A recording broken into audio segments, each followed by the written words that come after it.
една интересна сторија која што ни доаѓа од нашата Емилија Мисирлиевски за тоа дека македонските почви за жал ја губат плодноста. Експертите предупредуваат дека една од главните причини е секако намалување на сточниот фонд. Многу повеќе за тоа што покажуваат најновите анализи и како може да се подобри состојбата во следните минути. Се намалува органската материја во македонските почви која губат плодноста. Хумусот е преполовен, а една од главните причини е намалувањето на сточниот фонд, а со тоа и на арското ѓубре.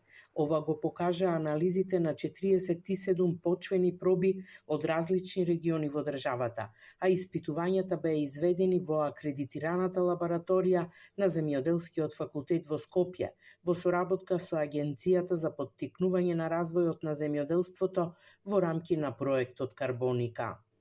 Почвите во Пелагонискиот регион, конкретно во Битола, се почви кои што се нормално богати со органска материја од 1,5 до 2,5 и 3%. Порано, овие почви биле побогати со органска материја. Знаете и вие самите кога бил сточниот фонд.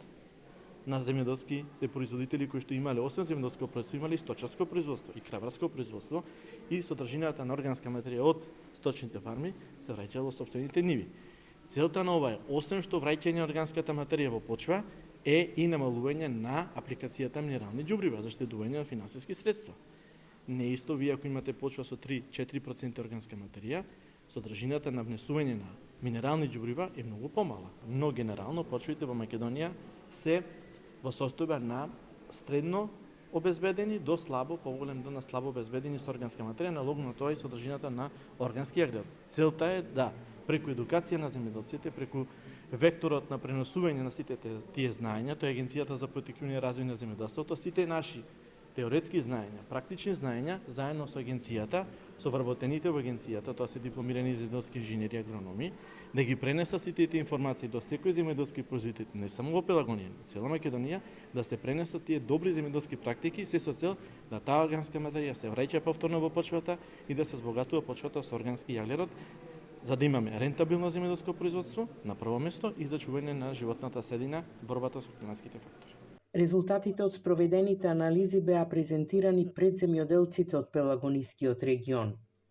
Со анализа на овие резултати добиваме јасна слика за состојбата на органската материја и органскиот јаглерод во земјоделските површини на нашата земја.